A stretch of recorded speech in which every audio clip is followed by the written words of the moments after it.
Good morning and welcome to Morning Messages of Hope and Inspiration. My name is Jen McBride. And for the past 8 weeks, actually a little bit more, I have not been eating any sugar. Very, very, very low carbs. I have struggled with insulin resistance and a lot of the side effects that come with that. And Dr. Ben Bikman, who wrote this awesome book, Why We Get Sick. And this has been sort of the inspiration for me to go more low carb, to not eat the sugar, the grains, the fruits. I'm just eating a little bit of vegetables, but mostly meat and dairy, meat and fat, like pretty much protein and dairy is what I am eating right now.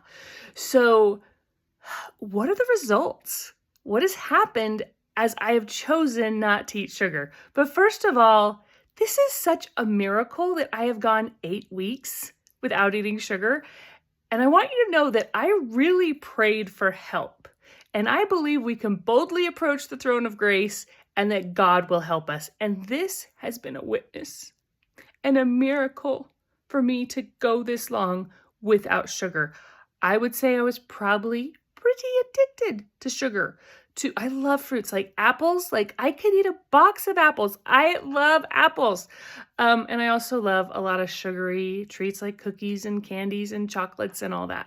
So these last 8 weeks, being able to go without sugar is a witness to me that God does care and He will help us improve our health, especially as we choose to accept a challenge or experiment and see if something can help us.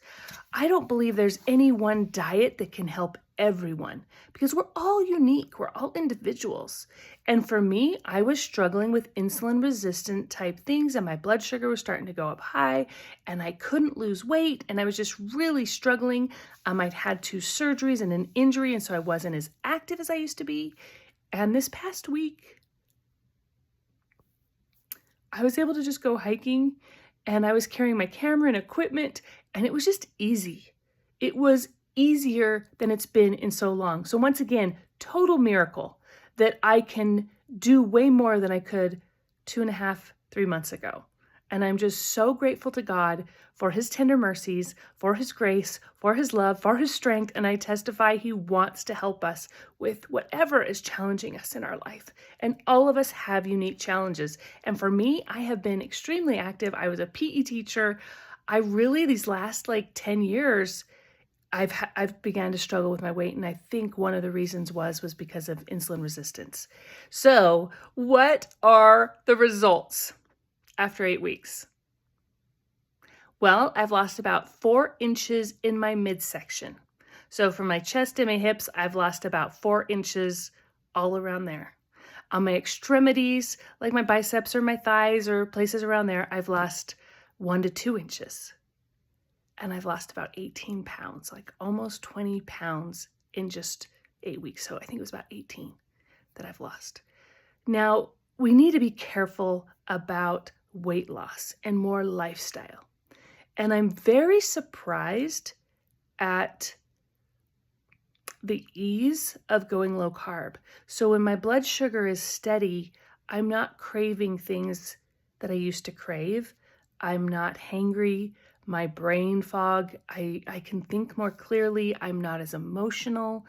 I just don't have those crashes with blood sugar.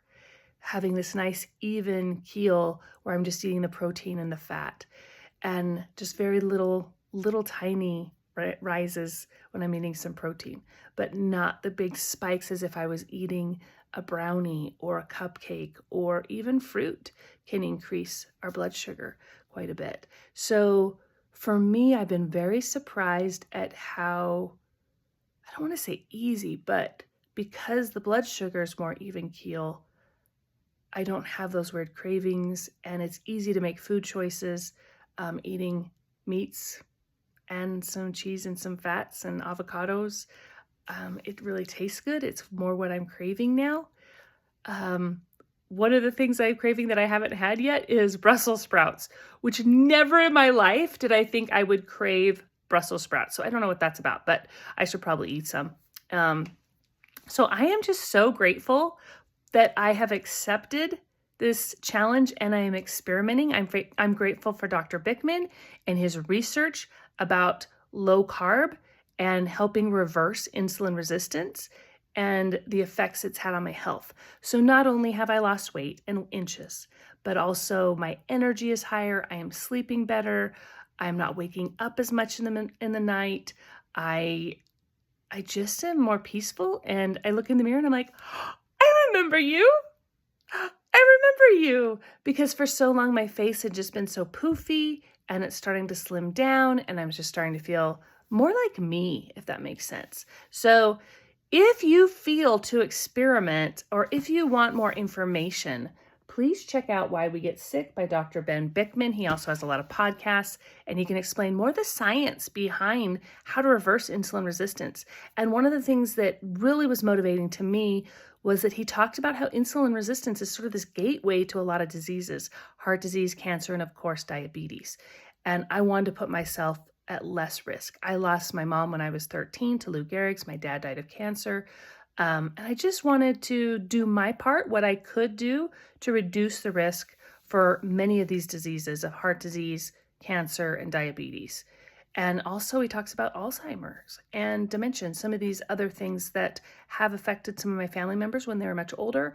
But now that I'm 50, I just want to do my part. My part, what do I have control over? And I get to control what I choose to eat. And I think so many times we think we don't have a choice, but we really do have a choice. And I believe when it's founded on good science and good information, and when we're willing to experiment and see how that goes, we can get results. And as I slightly modify, like I'm eating a little more vegetables now than what I was the first month. I'm also changing some of the things I'm exercising, and I'm continuing that experimentation to see what happens. Because I think sometimes we jump to conclusions that may or may not be true. So I'm doing this experiment to see how this helps me. And if it could help you, I invite you to read the book and take the challenge and pray for help to make changes. Thank you for joining me in Morning Messages of Hope and Inspiration. I hope that you'll like, subscribe, and share these messages if these are inspiring to you, which I so hope they are. Have a wonderful day. Love you, and God bless.